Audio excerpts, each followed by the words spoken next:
Iván Luís Ricarte, profesor titular da Facultade de Tecnología da Universidade de Campinas, de Unicamp, e é doutorado em Engenharia Elétrica. Bom, boa tarde a todos. Antes de iniciar, gostaria de reconhecer aqui a contribuição dos meus colegas de projeto. Um projeto de caráter multidisciplinar não poderia ter sido feito sem a participação da Cristiane Galvão, que está aqui presente e é especialista em informação e comunicação em saúde, o professor Fábio Carmona, que é médico, e da Daniele Alves, que foi nossa bolsista no projeto que estou apresentando aqui. Esse é o nosso sumário da apresentação, apresentar um breve contexto, os objetivos do trabalho, os métodos que foram aplicados, os principais resultados e a discussão e conclusões relativas ao resultado que eu estou apresentando aqui. O contexto do trabalho, essencialmente, é o contexto da prática da saúde baseada em evidência, a generalização da medicina baseada em evidência, que é o uso consciente, explícito e judicioso da melhor evidência atualizada por parte dos profissionais de saúde na assistência a pacientes. Então, o profissional de saúde que usa a prática baseada em evidência, ele tem que dominar um processo que, essencialmente, é um processo simples. Ele tem que saber formular a sua questão de pesquisa, fazer a busca dessa questão de pesquisa nas suas fontes de informação, ser capaz de avaliar criticamente os resultados obtidos, ser capaz de integrar os resultados ao seu conhecimento próprio e depois ser capaz de avaliar o impacto do uso dessa informação. É um processo simples, seria muito mais simples se não fosse um pequeno detalhe, que é esse daqui. A quantidade de publicações na área da saúde. Então, nós temos aqui, são os últimos 50 anos de artigos indexados na PubMed, de 65 até 2015, e, particularmente em 2015, foram mais de 1.100.000 artigos indexados. Então, torna-se praticamente impossível que um profissional da saúde seja capaz de analisar os resultados obtidos, dada essa quantidade enorme de resultados que normalmente ele vai receber em qualquer consulta que ele faça. Há estudos que, em 2004, diziam que um profissional da área de atenção primária teria que ter cerca de 21 horas por dia de estudos para ser capaz de ler todos os artigos da sua área apenas. Hoje nós temos o dobro da quantidade de artigos. Então ele não tem condições de se manter atualizado, simplesmente indo direto a essas fontes de informação. E aí que entra o chamado processo de translação do conhecimento, Knowledge Translation, que é um processo cujo objetivo primário é reduzir a distância entre a publicação de um resultado de uma pesquisa e a sua aplicação na prática clínica. Então, como reduzir essa distância? Então, aqui nós temos uma definição dos Institutos Canadenses de Pesquisa em Saúde, mas, em vez de apresentar a definição, ler a definição, vou apresentar aqui um modelo que nós elaboramos no nosso grupo para traduzir essa definição. E creio que fica mais fácil de entender o que é a translação do conhecimento. Então, nós temos ali a esquerda, pesquisa, a fonte da informação. Então, os estudos são realizados, as pesquisas são feitas, parte desses estudos são publicados. Então, tem aqui um processo de publicação, onde o resultado das pesquisas aparecem nas revistas científicas. Nem todos, uma parte deles. Esses resultados, por sua vez, são usados em novas pesquisas. Então, aqui fecha esse ciclo. E alguns desses resultados têm aplicabilidade clínica. Então, são passíveis de serem levados para os profissionais de saúde para serem usados na prática clínica. Então, aqui entra esse processo de síntese dessas informações, onde são construídas as bases de evidência. Nós temos aí no saguão vários exemplos de bases de evidência que fazem exatamente esse processo. Selecionam daquilo que foi publicado o que pode ser útil para o profissional da prática clínica. Esses resultados, por sua vez, devem ser disseminados para os profissionais de saúde que decidem se esses resultados são aplicáveis ou não aos seus pacientes. E aqui fecha o ciclo da translação do conhecimento, a troca de experiências entre profissionais e pesquisadores onde são identificadas lacunas para novas pesquisas, por exemplo.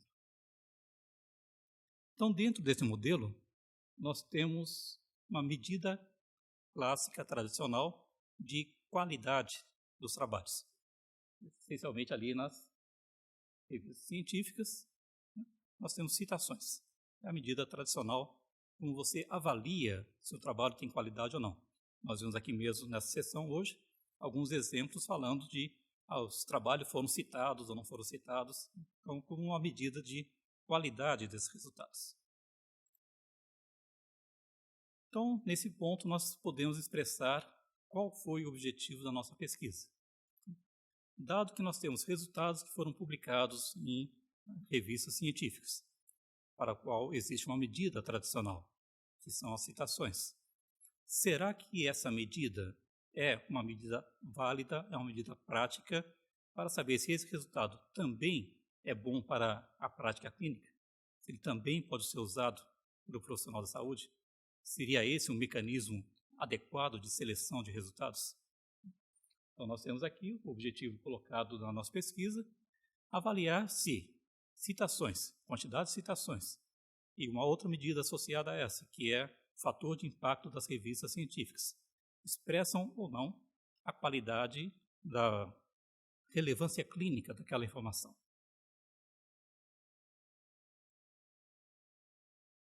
Já que é um trabalho científico, né, e, como tal, adoramos hipóteses, colocamos, então, duas hipóteses, que são duas medidas, quantidade de citações e fator de impacto. Então, uma hipótese é: não há diferença entre a medida da avaliação pelos profissionais de saúde da relevância clínica daquela informação e a quantidade de citações recebidas pelo artigo, da qual aquela informação foi extraída. Essa é a primeira hipótese nula, não há diferença. A segunda hipótese nula é: não há diferença entre essa mesma medida e o fator de impacto da revista na qual o artigo foi publicado. Então, também são duas hipóteses nulas, porque são duas medidas diferentes. E aqui nós temos a nossa metodologia. Então, nós extraímos esse resultado de um projeto, que é o projeto EVIDE@SP, essencialmente evidências no estado de São Paulo, o estado mais populoso do Brasil, onde nós, ao longo de um ano, fizemos esse ciclo de disseminação da informação e avaliação pelos profissionais.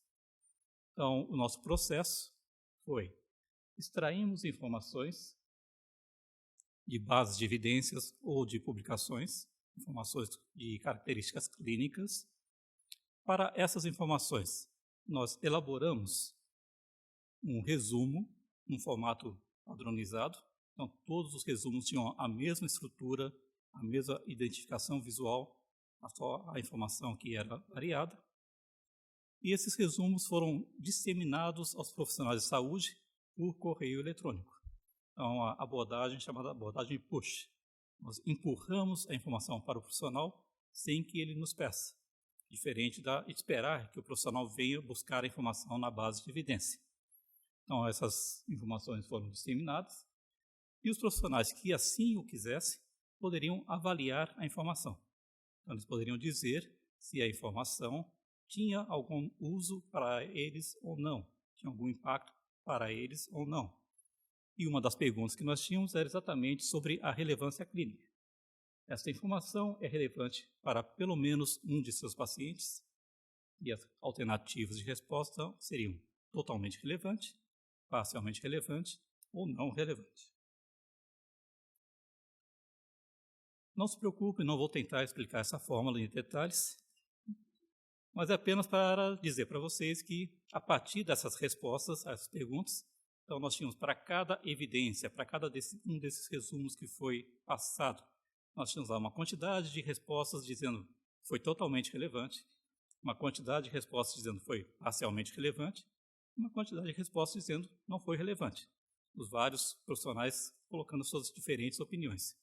E sintetizando essas respostas, nós derivamos um índice, nós chamamos aí de Índice de Relevância Clínica da Informação, ou CRI, na sigla em inglês, que podia variar de 0 a 1.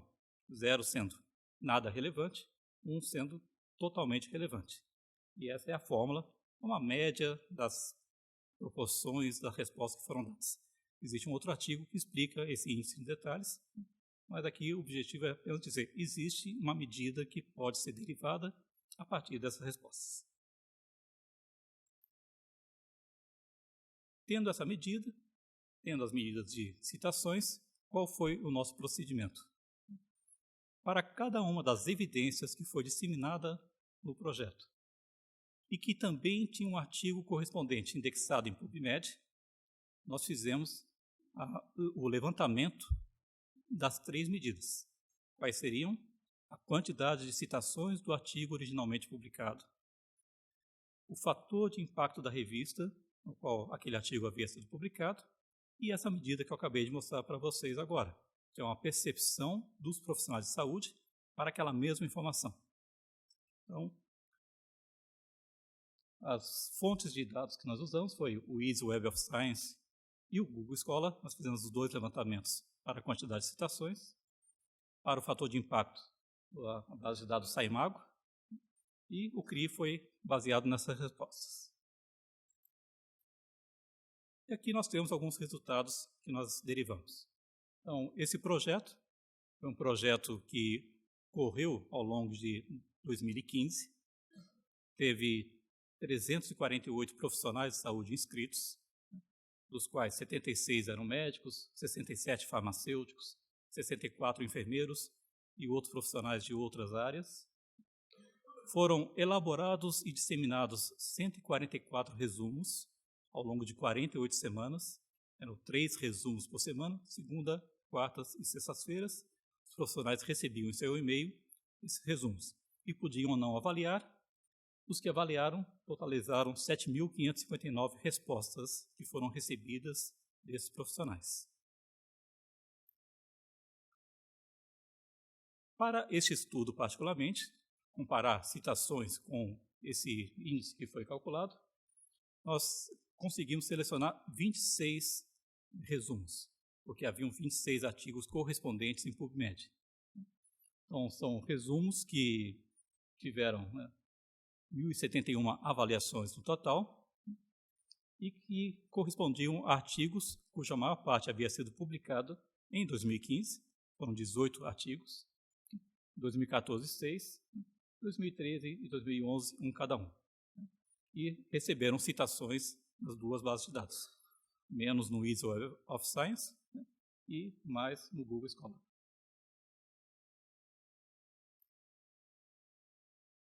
Este gráfico ele não é ainda relativo aos resultados que vocês estão interessados em ver. É apenas um contraponto didático. Para quem não conhece esse tipo de gráfico, é um gráfico de espalhamento, um scatter plotter, onde você tem 26 pontos, correspondente aos 26 itens que foram avaliados. E aqui nós estamos comparando citações no Google Scholar com citações no Easy Web of Science. E, como se espera, essas medidas são fortemente correlacionadas. Ou seja, trabalhos que têm poucas citações no Easy Web of Science também têm poucas citações no Google Scholar. Trabalhos que têm muitas citações no Web of Science também têm muitas citações no Google Acadêmico. Então, quando você tem 2 métricas que são fortemente correlacionadas, positivamente correlacionadas, você tem esse padrão ao longo de uma diagonal do canto inferior esquerdo ao canto superior direito.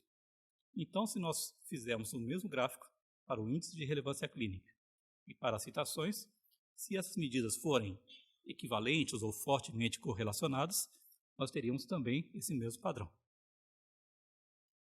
No entanto, o que nós observamos é isso aqui. Então, aqui nós temos uma comparação do índice de relevância clínica com a quantidade de citações no Easy Web of Science. Então, nós podemos ver que temos artigos com muitas citações, mas com baixa relevância clínica. Ou seja, sucesso acadêmico, fracasso na prática. E, por outro lado, você tem trabalhos com 0 citações e com alta relevância clínica. Então, o que é bom para a academia não necessariamente é bom para a prática. O mesmo padrão se observa quando você compara com citações no Google Acadêmico, gráfico muito parecido. E se nós analisarmos também o fator de impacto, não é muito diferente. Então, aqui nós temos 3 publicações do New England Journal of Medicine. Fator de impacto 12 alguma coisa. Relevância clínica, baixa. Enquanto que publicações em revistas com baixo fator de impacto apresentam alta relevância clínica. Uma outra forma de ver esse mesmo resultado é analisar o fator de correlação entre essas 2 medidas. No caso, não é positiva, nem é forte. É moderada e negativa ainda por cima. Então, realmente as 2 medidas não estão bem relacionadas. E nós expressamos algumas hipóteses no início do nosso trabalho. Então, hipótese tem que ter um teste de hipótese.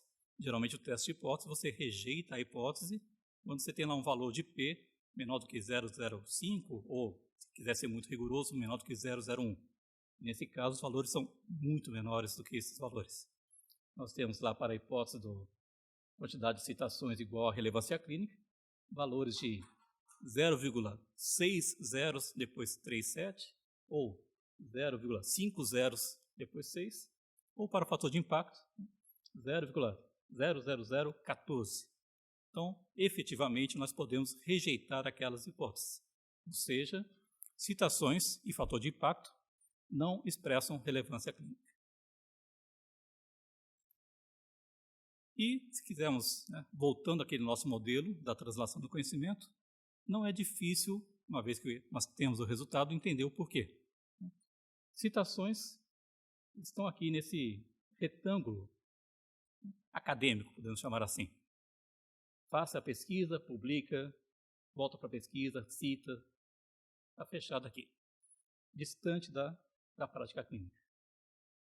Então, se você olhar citação, olhar fator de impacto, não é algo que você possa levar para dizer isso é importante para a prática clínica.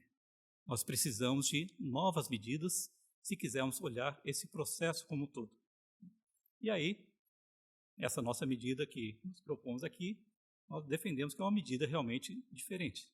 Ela não é equivalente à citação, não é equivalente a fator de impacto e captura um aspecto não capturado por essas medidas tradicionais, que é o impacto social da pesquisa. Então, nós podemos esperar que, em alguns anos, como nós fazemos hoje, trabalhos de análise bibliométrica, o impacto do trabalho de um pesquisador, olhando a quantidade de citações, olhando o quanto que ele publicou, nós possamos também olhar esse outro lado. Qual foi o impacto que aquela pesquisa teve na qualidade da assistência a pacientes, qual foi o impacto que aquela pesquisa teve para a sociedade como um todo. E é isso que eu tenho a apresentar, reconhecer aqui a contribuição dos meus financiadores e deixar as portas abertas, caso algum dia vocês visitem o Brasil, mais particularmente o interior de São Paulo, a Universidade Estadual de Campinas terá prazer em recebê-los. Obrigado.